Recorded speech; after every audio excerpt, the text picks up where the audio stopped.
maalummaa akkuma kotteedhaan dhufne kotteedhaan yaanna ta'e rabbii sana gaafadha. Kotteedhaan dhufne kotteedhaan yaannaa fi sammuudhaan yaannan anaaf gaafii kiyya siif haa galu. Itti dabalee mucaan alaabaa kun gubee akkuma beekamu mana hidhaa deemee jira. Mana hidhaatti ijoolleen sunis qabanii mataa isaa irraa haadanii dhiifama Oromoo gaafachiisan. Warra gandatti fuudhee nuun galaa jiruuf ifa gochuun barbaada jechuudha. Mucaa kana wanti jarri godhan hin jiru. Oromoon hanga fedhe yoo warreebes hanga fedhe yoo wal'ees bakka miidhaatiin waliin ga'u. Gurra keetti gadi galfadhu sittan hima. Mucaan kun alaabaa kana gube. Alaabaan kun kan Oromoo ta'uu ni beeka. Maalummaa isaallee awwallaalu malee kan Oromoo akka ta'e ni beeka. Alaabaa kana sababa abbichuu jaallatuuf sini galamiti. Sababa shanee jedhanii shanee jibbanuufi gubee jira. Ijoolleen Oromoo mana hidhaa keessa jiranu mucaa kana qabanii ummata Oromoo dhiifama gaafachiisanii mataa isaa irraa haadanii. Kana keessa maalumatu ganda keenyatti nu galcha. Maalumatu geessee jimmatti galchame anaaf gaafii kiyya. Mucaan kun waan inni Oromummaa isaa hin beeknee fi kabalanii mataa irraa haadanii Oromummaa isaa barsiisanii Oromoo dhiifama gaafachiisaniiru. Maali rakkoon kana keessa maal rakkoo qaba? Rakkoo maalii qaba? Baga gaafachiisanii Oromummaa isaa hin beekne Oromummaa isaa barsiisaniiru. Baga irraa haadanii baga itti mani. Garuu yeroo ummanni Oromoo jaraaf sagalee ta'u kanatti viidiyoon kun gadi lakkifamuuni ummanni kun quufee wallolaa jiraadha jedhee sagalee nuu ta'uu dida nutti rifataa. Sii gala miti. Abbaan barbaade na jibbe abbaan barbaade na jaalladhu. Alaabaan kun dhiigaan dhufe ni beekna hundi keenya. Kaleessa sabarru har'a sabarru alaabaan kun akka inni dhiigaan dhufe eenyuun kee ni beekta namni afaan Oromoo dubbattu. Ijoolleen sun ijoollee mana hidhaa keessatti mucaa sana reebanii reebicha hanga kana ga'u miti. Kana hunda fuutanii jimmatti nuun galtanuu miti. Mucaan kun ani naawwii yoo dhahame gandaaf dhahame lakki ani gandaaf miti. Sii gala miti. Ani naawwii yoo dhahame gandummaaf namni tokko namni na dhawu hin jiru. Gandummaaf namni na jibbu hin jiru. Dhuguma rabbiin sitti hima. Ummata gandaan geessitee gandatti nu galchitu jechaadha. Dubbii kan koo kana dhaggeeffadhu. Ani naawwii yoo ilmi Oromoo tokko na gorre badii kiyyaafan gorra'ame ani jimmaan bakka hin bu'u. Jimmummaa kootiif eenyullee namni na gorra'u tokko hin jiru. Sitti himaa dhagaye. Jimmummaa kootiif eenyullee tokko namni na jibbu hin jiru. Oromoon Oromoodha. Oromoon Oromoodhaaf dhiiga. Mucaa achi keessatti alaabaa gubdee jedhanii mataa irraa haadanii dhiifama Oromoo gaafachiisan maalumatu balaa kana hunda fidee jimmummaa keenyaaf reebamna jimmummaa mana hidhaa kana keessa ijoolleen jimmaa hin jiranii. Anaaf kan gaafii natti ta'u isa kana. Mana hidhaa kana keessa ijoolleen jimmaa jiranii moo hin jiranu? Akka gandummaatiif yoo ta'e jecha jiranii. Kutaa Oromiyaa keessaa wanti dhibe tokko hin jiru. Mucaan kun kan dhahameef badii isaatiif walumaa galatti jechaan an gabaabseen isinitti hima. Ummata sammuu dhiiftanii hudduudhaan yaaddanuuf gabaabseen isinitti hima. Mucaan kun badii isaatiif rukutame. Jimmummaaf hin rukutamne. Jimmummaaf hin jibbamne. Abiyyi deeggartee namni dhahee jira hin jiru. Abiyyi jaallattee namni reebee jira hin jiru. Waan argaa jirru ka dhugaa dubbanna. Alaabaa Oromoo gubdee Oromoo dhiifama gaafadhu jedhanii Oromoo dhiifama gaafachiisan. Maali reeba diin kana keessa? Maalumatu gandatti nu galcharee geesse? Isin waan ajaa funaantanii garuma ganda keessanitti fiddu. Ende kana ammoo gara warra hamma alaabaa kana gubaa jirutti hin dabarfadha. Obboleessoo na dhagaye. Obboleessa kiyya qaali. Wallaaluma keessa ta'i, gowwummaa keessa ta'i, beekumsa keessa ta'i. Ati har'a sababa Abiyyi jaallattuuf alaabaa kee kana gubaa jirta. Alaabaan kee kuni maalii jedhiitti itti yaadi? Eenyummaa keeti. Abiyyiin alaabaa kana ni jibba. Shanee ni balaaleffata. Abiyyiin gubeera alaabaa kana. Angaasaan halkaniif guyyaa taa'ee shanee balaaleffatu. Alaabaa kana gubeera hin gubne. Ati yoo maaliif gubde? Jennee yoo gaafanne wallaaluma keetiif. Ummanni alaabaa kana gubuutti jirtan immoo ijoollee eenyuti? Ijoollee logoda eessaa dubbatanu? Jennee yoo dubbanne ijoollee keenya. Ijoollee sanyii mootiiti. Ijoollee kan kooti ani ganda keessatti dhaladheeti. Kan alaabaa kana ammallee gubuutti jiru. Ani abbaa fedhe ganda sin barbaadu. Ani dhugaa kiyya dubbadhe abbaan fudhatte fudhadhu. Abbaan hin barbaadu jette na jalaa yaa'i. dhugaa rabbiin sitti maka warri gandummaadhaan Abiyyi deeggartus warri Abiyyiidha jettee alaabaa kana gubdus aangaa'onni mootummaa warroonni alkaniif guyyaa alaabaa kanaa fi Onek shanee jedhanii shanee balaaleffatan maaliif gubuu didan kuni sammuu kee keessa kaawwadhu laal sammuu kee keessatti tiingi godhi maaliif gubuu didan waan maalummaa alaabaa kana waan beekaniif si gala miti otoo akka shanee balaaleffatuuti angaasaa mataa faltiitu guba ture alaabaa kana siini maana dhagaye otoo akka shanee balaaleffatuuti taayyee ilma harree kanatu guba alaabaa kana ati dhuufuu yeroo ruuza quuftee jechuudha alaabaa kana nan jibba miti ani fakkeenyaaf ani alaabaa kana yoon jibbe lafa kaayatan achitti ilaala ani amma yeroo Abiyyiin ho'ifamu yeroo addunyaan Abiyyi jaallatu shuraaba shanii waliin manaa qaba garuu hanga ammaatti hin gubne na dhagaye maaliif hanguba hin gubu horii kootiin hin bite tokkoffaa lammaffaa maallaqa kiyyan gubaa jira loo waraabetti jechaan akkuma bar yeroo waa nyaannee quufnee jenne itti yaaduu qabna maaliif itti yaadne እንደገና ወንተን እስንት ሙበርባዱ ወንተን እስንት ሙበርባዱ አብይን ኩኒ ነማ ልቡ ቀቡ ነማ ዱኡ ደንደው ነማ ሞቱማ ከነራማ ሞቱማ ጀቹን ባይዘ ኡመተ ኦሮሞቲ ኦሮሞን እራቡሱ ደንዳ ኮርሲሱ ደንዳ ሲፋገሉ ሎ ወራበቲ አኩማ ከነት ገዲባኔ አፋን በኑ ቆፈሚት ጀቻል ሲፈኒማ Abiyyiin kun yoo har'a inni ka'ee du'e seenaan bor eenyuun gaafata alaabaa kana yoo har'a gubne seenaan bor eenyuun gaafata jennee itti yaaduudha qabna Abiyyiin kun yoo har'a irraa bu'e yoo har'a du'e du'uu danda'a irraa bu'uu danda'a rabbi umurii isaa dheeressu an du'a nawwuufi yoo irraa bu'e bori duraan gaafa mootummaan Abiyyi ummata godina Jimmaa ijoollee Jimmaa dhalataa Jimmaatu alaabaa adda bilisummaa Oromoo gubaa turte jedhee seenaan bornu gaafata hadara irra deebi'een isinittima hadara obboleewwan koo irra deebi'een isinittima alaabaa kana feetu jaalladhu feetu jibbitullee loon akka keeti kan alaabaa kana gubaa jirtu jechaadha horiin akka keeti jaallattullee bakka geessu hin qabdu eenyummaa kee gubde sii gala miti eenyummaa kee gubde maalummaa kee gubde waan ta'eef takkaamee abashaa alaabaa kana gubduu argitee beeyta sigala abashaadha alaabaa kana gubduu argitee beeyta ati akkamitti afaan oromoo dubbacha alaabaa kana gubdaati mataan kee kun sindalagu eessa jirra seenaa kee boriitiif maal achi kaawwatte kan kana hojjataa jiru immoo ijoollee kutaa tokko qofa sittani maana dhagaye ijoollee ganda kiyyaati adaraa ijoollee Jimmaa akka ijoollee Jimmaatti nama tokko yoo walloltani ani naawii yoo nama tokko wallole sababni ani nama kana wallole maali jedhiiti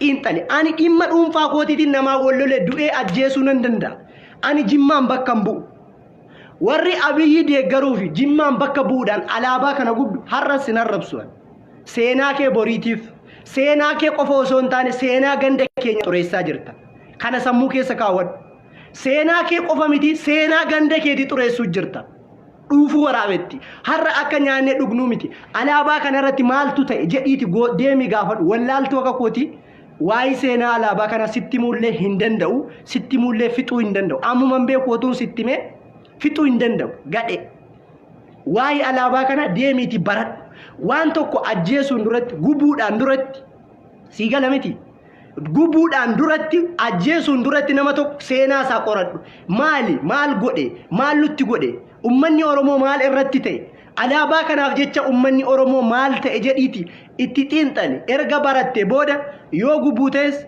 yoo balleessu ta'es waan feete godhe garuu waan hin beeyne tokko keessa galtee akka hin taane hin ta'in obboleessa kee seenaa ganda keenyaa balleessaa jira okay waan si gaafadhame ani ummata gandummaadhaan jimmummaadhaaf rukutamne jettee alaabaa kana gubduuf waan si gaafadhame Abiyyiin ati har'a Abiyyiidha jettee alaabaa kana gubdee dhufee mana hidhaa kana keessa akka gandaatti si baafachaa jira mee gaafii kana naa deebisaame akka jimmummaatti akka ijoollee sanyii mootiiti jedhee ijoollee ganda dhaloota kootiiti jedhee ijoollee bashaashaati jedhee dhufee mana hidhaa Riyaad keessaa si baafataa jira karji keessaa si baafataa jira ati otuu nama taate nama itti yaadu ta'e nama waa yaadu ta'e sii gala miti nama waa yaadu otuu taate Abiyyi akkumati gandummaaf qabsaa jirtu kana akkumati gandummaaf isa jaallachaa jirtu kana ganda kooti jedhee dhufee mana hidhaa keessaa si baasee jira. Otoo mana hidhaa kana keessaa si baasee du'i abiyyiidha du'i jenneet si deeggarraanillee sin deeggara. Garuu Oromoon kan rakkataa jiru wajjiniin kan du'aa jiru wajjiniin obboleessi kan kedheen gadda Jimmaan keessatti miti sababa alaabaa kana ajjeesanii du'aa isaa lafarra kan harkisaa turani sababa alaabaa kanaati. Obboleessa keeti itti yaadi warri akka gandaatti gadi baatee jechuudha maqaa gandaallee nu xureessaa eenyummaa keellee wallaalte kan dura balleesse wallaaluma isaati. Ijoolleen Oromoo dhiifama gaafachiisanii ende ganaa warri alaabaa kana gubuu jirtu seenaa ganda keetiis hin balleessin kuni dhaamsa kiyya. Seenaa ganda kees hin balleessin seenaa kees hin balleessin. Viidiyoon kee kun idimee si duukaa deema. Wabillaahil kariim rabbii kiyyattiin kakadhaan. Warra alaabaa kana gube anillee viidiyoo isaa gadi buufadheen qaba. Haa ta'u otuu har'a natti dhufte akka tasaa wabillaahil aazim sin dabarsu. Eenyuun ta'e ganda kiyya miti obboleessa kiyya ta'e. Sii qala miti. Garuu immoo hubachuu qabda. Si gorsuu qabna. Si gorsina gaafa diddi akirarra gudii keetu sitti agarsiifama jechuudha. Abiyyiin nuti har'a jala kufnee akka gandaatti isaaf duunee isaaf wareegamnee isaaf mataa nyaattanii du'aa jirtan kuni wanti si godhaaru hin jiru. Si gala miti. Kan si hidhe alaabaa kana miti warra alaabaa kana ordofu miti warra deeggaru miti siifaa galu. Alaabaan kun immoo baay'isa wayii eenyummaa kee gubde malee yookaan abiyyi deeggarte in jedhamu dhugaan sitti maa akka gandaatti maqaa ganda keenyaan xureessina. Ijoollee Jimmaatti kan gadi yaatanii alaabaa kana gubuu jirtanu eenyummaa kee gubaa jirta of gubaa jirta ofitti deebii of taazzabi yeroo ruuza quuftee ruuzni kun mataa keessa si deemu itti yaadi hin jarjarin jechaan amma inni tasgabbaa'utti itti yaadi kotte duudaan akka keetii kun Oromoollee deeggaree bakka tokkoon ga'uu hin danda'u. Ani waa'ee siyaasaa miti kanan dubbachaa jiru siyaasa keessaa nan galchu garuu waa'een Oromummaa kootii na galcha. Sii gala miti. Kanaaf dhuguma abiyyiin kun immoo akka gandaatti akka ijoollee Jimmaatti rakkinuma ati keessa jirtu kana keessa mana hidhaa kana keessa ati tortoraa jirtu kana keessa dhufee si baafachaa jira yoo ta'e deeggari du'i wajjiniin du'i yoo gorraamte wajjin gorraame. Ani baay'isa way abiyyiin deeggarinaa isiniin jechuu koo miti ilaal hubadhu abbaan barbaade abiyyi deeggari waanuma sitti fakkaate deeggari garuu alaabaa kee kabajadhu eenyummaa kee kana jabeeffadhu. Eenyummaa keetii kanaan hanga lubbuun jirtutti ittiin booni. Eenyumee abashaan tokkotu takka alaabaa kanan gubin akkamitti namni afaan Oromoo dubbatu tokko eenyummaa isaa guba. Ana kanatu anaaf gaafiinatti ta'a barra. Kan gubaa jiru kun immoo eenyunni borseenaan nu gaafata. Adaraa keessa dhuguma isinitti himaa. Borseenaa ta'ee nu gaafata. Galmee seenaa irratti ni gaafatamna. Abiyyi kun du'uu danda'a, bu'uu danda'a. Nama lubbuun jiru nama akka kiyyaati nama akka keeti namni akka kiyyaaf akka keeti kun ni du'a aangoo kana ni gadhiisa gaafa sana immoo galmee seenaa irratti galmaa'ee nu gaafata seenaatu nu gaafata seenaa kee hin xureessin hanga fedhe yoo jibbite hanga fedhe alaabaa kana yoo jibbite hin gubin. Mee warroonni mana hidhaa keessa teessanii viidiyoo kana yeroodhaaf gadi nutti gadhiiftan immoo gara sanatti yoon deebi'ee jechaan Haqqin Aliis gara kan Rabbii dhiisi Haqqin Ali Sufyaaniif Haqqin Raayaa Abbaa Maccaa akkasuma Mubaarak Musammaa akkasuma Jamaal Abu Muwaaz wallaahi nu dhiisu jarri kun yoo nu abaaran Rabbiin biratti nu gaafachuu danda'u. Isinitti himaan. Maaliif halkaniif guyyaa warra nyaataaf dhugaatii dhiisee jecha nyaachuu dhuguu dhiisanii otuu biyya akka fedhan keessa jiraachuu danda'anii otuu nyaatanii dhuganii tasnaanna'anii jiraachuu danda'anii nuuf jedhanii warra halkaniif guyyaa sagaleedhaan hojiidhaan keessaan duubaan du'aa'iidhaan warra nuuf kadhataa jiru kanaan maal jennamee nuti har'a yeroo rakkina kana keessa teenye jireenyi keenya mana keessattuu akka ibiddaa keessa jirra gadi baanee mana hidhaa kana keessa jiraachaa yeroo gocha kanaa walirratti raawwannu maalluun jedha ummanni sagalee nuuf ta'aa jiru kun meemeesuma dhugmaa Rabbi maalluun haa jedhu ummatichi kun ummanni sagalee nuuf ta'aa jiru kun maalluun haa jedhu nama biraa isiniin hin jedhu mee Mubaarak Musammaa kun nyaachuu dhuguu dhabeeti rakkateeti kan halkaniif guyyaa kurrifachaa deemu indegana Jamaal Abu Muwaaz jechuudha 24 saa online irra taanu faayidaa nurraa argachuufi garuu Oromummaa isaanii ishee kanatti isaan gubde ati sii kana gubde miti isii kanatu jara gubde sii gala miti hubadhu yaa gowwa deemiiti baradhu dhuguma Rabbi hin beektu yoo ta'e deemii baradhu ummanni halkaniif guyyaa Ameerikaa keessa hojii qabu ni nyaatu ni dhugu rafanii kaanii deemuu ni danda'u. Garuu dhiiga Oromummaatu keessa jirti waan ta'eef rafuu hin danda'anu. Amantaan jaraallee hin eeyyamuuf nuyi rakkina keessa jiru jarri akka gaarii jiraachuu amantaan jaraallee hin eeyyamuuf waan ta'eef halkaniif guyyaa nuuf iyyaa jiru. Kanaaf nuti immoo maal jechuu qabna? Raamata walii gochuu qabna. Mucaan ani har'a alaabaa kana gubee yoon gara keessan dhufe seenaa alaabaa kanaa natti himtee sitti nima dhagaye. Seenaa alaabaa kanaa natti himtee akkan alaabaa kana baradhu akkan eenyummaa koo baradhu na gochuu qabda. Galatoomaa warri eenyummaa isaa isa barsiiftan ijoollee mana hidhaa. Ani jimmaaf rukutame jimmaa koo takkas ta'e waan kanarra hin jiru. Anaaf hundi isaa yoo Oromoon tokko dhiira ta'e shamara ta'e eenyu hundi isaa anaaf tokko. Siigana miti warri gubaa jiru kun immoo hin beeku bakka waan hin beekne akka fedhe gochuu danda'a. Kanaaf wal haa gorfannu. Namuma sagalee nuuf ta'aa jiru kana haa qaanfannu mee xiqqoo. Raamata walii haa goonu. Rakkoo kana keessa teenyee hamaa walirratti yaannu. Raamata waliif haa goonu rabbii keessa sodaadhaati. Wallahi baay'ee tokko garaana nyaata. Baay'ee tokko garaana nyaata. Cinqii kana keessa teenyee yeroo waan kana hojjennu baay'ee tokko garaana nyaata. Kanaaf akka gandaatti maqaa gandaan balleessina. Seenaan bor nu gaafata. Seenaan hin badu. Wanti qalamiin qabe yoomillee hin badu. Viidiyoo nanarra hojjedhe kun namni tokko yoo gadi buufatee poostii godhe ani argu idime yoon du'ellee baduu hin danda'u. Seenaan immoo akkuma sana jechaadha. Siigala miti. Gaafa fakkeenyaaf abaa'oon har'a ati jibbitu kun alaabaan har'a ati jibbitu kun alaabaan har'a ati gubdu kun deemee maal ta'uu danda'a hin beekamu. Jireenyi wanti siyaasaa namaan galu jechaadha. Deemee warra Itoophiyaa bulchu ta'uu danda'a. Alaabaan Itoophiyaas bakka bu'uu danda'a. Gaafa sana immoo seenaan si gaafata. Seenaan maal jedhee si gaafata? Maqaa kee tokkoof si gaafata. Ani har'a yoo waa dubbadhu maqaa biyya kootii eegaa. Maqaa obboleewwan kootii eegaa. Maqaa hayyoota kootii eegaa.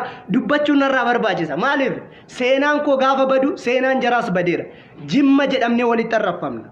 Uummanni Jimmaa bara akkasii keessa bara Abiyyi Ahmad Ali biyya bulchu keessa alaabaa adda bilisummaa Oromoo gubanii jedhu malee maqnaawwiin alaabaa adda bilisummaa Oromoo gubeen jedhu. Garuu Jimmaan bakka nuun butu hubadha. Wallaalaadha hin beekanu irra caalaan keenya warri kara kotteetiin Saudi Arabiyaa kana dhufne kotteedhumaa yaanna ta'e wallahi Allahu alim rabbitu beeka. Namni maalummaa waan tokko hin beekne balleessus itti fayyadamus hin danda'u. Alaabaan kun abbaa feete deeggari. Abiyyis deeggari. Waanuma feete mukattamani yoo barbaade muka beeytaani mukattamani garuu eenyummaa kee hin gubini eenyummaa kee jabeeffadhu eenyummaa keetiin booni. Mee Abashaa laalime Abashaani alaabaa meeqa qabdi? Abashaan alaabaa meeqa qabdi? Takka alaabaa waliin gubdi hin gubdu bar. Tokko isa leenca qabu qabatee sirba tokko lummuutti qabatee sirba hundumtuuyyuu walirkaa fuudhanii jiraatu. Waliif sheer godhanii wajjin nyaatanii wajjin dhuganii jiraatu. Keenya ogowwaa shaneen gara si haa galchu. Shanee isaa ta'u waanuma fedhe haa ta'u alaabaan kee kun nama afaan Oromoo dubbatu irratti haqa qaba. Dhiigni warroota irratti wareegamanii nu gaafata. Dhiigni hayyoota keenyaa nu gaafata. Adaraa keessan akka gorsaatti akka ijoollee Jimmaatti wantan isinii dhaamu maqaa gandaanuun balleessina. Dhuguma jeqna miti isin jeqna miti. Gumaa mucaa mataan haadame baachuu barbaadde baachuu barbaadde. Namuma sibira jiru gadi baatee maal rukutin barri ofitti cufattee alaabaa kana yoo gubde seenaa kee balleessite seenaa ganda keetii balleessite malee waan tokko miti bar. Annam tokko yoo na wallole namni shanee ta'e tokko yoo na arrabse sababa shanee na ajjeeseef yookaan na arrabseef alaabaa kana gubuun qaba. Lakki alaabaan kun kan Oromooti. Shanee jettanii maqaatti moggaastan kan wobooti miti. By the way kan Oromooti. Abbaa fedhe ta'e kan Oromooti jecha. Siigala miti. Kanaaf hanga jirrutti alaabaa kanaan ni boonna seenaan nu gaafata waan ta'eef wantan isiniin jechuu barbaadu hadaraa keessan amaanaa wantin isiniin jedhu akka gandaatti hin qabsaa'ina akka Oromootti mee dhuguma rabbiin isinitti hima. Jimma keessa akka Jimmaatti isin amma irra caalaan ijoollee keenya nan beeka kun ammoo ana jala yaatanii na arrabsitu. Irra caalaan ijoollee keenya gandummaadhaaf qabsooftu wallahi nan beeka. Abiyyi kun gaarii hojjete bosoo hin taane gandaaf qabsooftu ganda bakka gandaaf duutu. Ani akkuma sana ganda kiyya nan jaalladha nama ganda kiyyaa nan jaalladha. Abiyyi kun akka gandaatti maalluu godhe. Shaneedha jedhanii Jimma keessatti fiisifamee waraanamuun hin jiru jira. waan arsiin ta'aa jiru jimma ta'aan jiru ta'aara waan jimma ta'aa jiru oromoon kutaan 11 iyyuu ta'aa hin jiru nutu beekaa jarana akka itti dubbannu dhabne malee isiniyoo warri kotte duudaan maalummaa waan tokko hin beeyne cal jettanii abiyyiin akkana nuu godhee abbi ish gandaaf qabsaa jirra yeroo nuti rakkannu ijoollee jimma warra qabsaa feesbuuka kanarraa jechaan qabsaa feesbuuka kanarraa maa dhufee mana hidhaa keessaa baafatee hin galin nama ganda isaati akkuma isin gandaaf qabsooftanu inni gandaa qabsaa sii gala miti atoo oromoo kutaa 11 wajjin rakkataa jirta waan oromoon kutaan 11 dhabdee jirta maaluma takkana si godhame rabbii kee sodaadhuuti mee dhuguma rabbii si gaafadha waanuma oromoon kutaan 11 dhabnee jirra waan inni rakkannee jirra maal takkana si maraacha rabbii kee sodaadhu of bari alaabaan kun immoo waan si godhe tokko hin qabu sii gala miti habiibii ko habibti wala habibi undi keessanu ani sinin jaalladha waanuma feetan jedha na jibbaa na jaalladha an hunda keessan ilmaan oromoo hundumaa nan jaalladha haa ta'u garuu rabbii keessani jedhaati oromoo yoo du'es wajjin du'a yoo rakkates wajjin rakkata kanaaf immoo gandaa waliin qoqqoodina warri gandummaadhaaf reebamne jettan lakki namni gandaan takkaanu reebu hin jiru warra kanaan dura rukutame saa ta'u warra hadda rukutame namni badii qabu gande kamiin keessa ela jimmas ta'e arargees ta'e shawaas ta'e wallaggees ta'e booranas ta'e namni alaabaa kana gubu har'arraa jalqabe wallaahi billahi ana bira saa ta'u eenyurre namni na hordofaa jirtan nama alaabaa kanarratti ejjennoo fudhate arginaan rukuttanii dhiisina lubbuun isaa keessa haa ba'u garuu ammarra haa dhaabbatu isinii gala miti mana hidhaas jiraadhu qabsoon bakka fedhetti dhaabbiin qabdu ijoolleen mana hidhaa baay'ee wayii qabsoorra jiran itti muddaa dhuguma rabbiin isinii hima garuu itti barsiisa reebdanii obboleessa keessan hin beeku yoo ta'e barsiisa hin beeku yoo inni ta'e barsiisi yoo inni beekaa wanta kana godhe ta'e immoo ajjeesi sii gala miti oromummaa isaa jibba yookaan oromoo jibba yoo ta'e ajjeesi sittan hima dhugaan si hima ijoolleen mana hidhaa jiranu qabsoo bareedaarra jiru garuu qabsoo keessanii yeroo namni bakka hamileedhaan sagalee isinii ta'uu kana keessa waan kana arguun bakka na sodaachise malee qabsoorra jirtu nama eenyummaa isaa hin beekne naawwii yoo ta'e eenyummaa isaa barsiisi naawwiin eenyummaa isaa hin beeku yoo ta'e eenyummaa isaa barsiisi mataa irraa haaduu qofa miti ela bakka gorsi garuu jalqabanii gorsita ittimta kunoo ittimaa jirra nama sammuu qabu haa fudhatu abbaan barbaade na arrabsaa jira miti na arrabsu wallahi laazim wallahi nama alaabaa kana gubee arginaan biran dabarfadhu maarree qabsoon alaabuma kana baatanii taa'uu qofa miti qabsoon bakka hin barbaaddu mana hidhaa keessatti qabsoo cimaarra jirtu ijoolleen oromoo nama alaabaa kana irratti dalagee dhiifama gaafachiiftanii obboleessa keetiin bakka obboleessa kee dhiifama gaafachiiftee afaan kee dubbata maarree rakkoon maaltu jira gandummaadhaaf reebamne gandummaadhaaf jimmummaadhaaf rukutamne jimsi haa godhu jimmummaaf eenyuudha eenyullee nu dha'uu hin danda'u jimmummaadha jimma maali jimmummaaf eenyullee nu dha'uu hin danda'u kana sammuu kee keessaa waan dheedhii kana darbi gadi dhugaa sitti ma yeroo baay'ee yoo nam tokko aniif namni tokko yoo wallolle jimmummaaf rukutame naawwiin jimmummaaf lakka an jimmummaaf eenyullee nan dha'u badii kootiif nan reebama nama tokkoon waan biraatiin dhimma biraatiin walitti bu'ee nan dhahama dhahuu hin danda'a dhahamuu hin danda'a garuu jimmummaaf namni si dha'u hin jiru arsummaaf namni si dha'u hin jiru harargummaaf namni si dha'u jala sarar hin jiru namni badii balleesse eessattuu ni qaxxaama badii keessaa immoo namni alaabaa kanarratti qalladee yoomiyyuu jechaadha yoomiyyuu har'as ta'ee booris ejjennoo kanaa olitti itti fudhatamu ejjennoo kanaa olitti itti fudhatamu alaabaa kanarratti namoota hedduu dhabnee jirra hayyoota meeqa dhabnee jirra dabarsanii monuungaa nuti tikfachuu qabna nuti nama biraa irraa eegaa jirra yeroo namni afaan oromoo dubbatu tokko immoo dhufee gubu baay'ee namatti dhaga'ama ijoolleen oromoo hundi keessan baay'ee tokkoon isin jaalladha isinin kabajaa adaraa rakkoo keessa jirru kana ilaalaa hin bakka walitti hin aarinaa wal gorfadhaa wal gorfachuu qabna wal jajjabeeffachuu qabna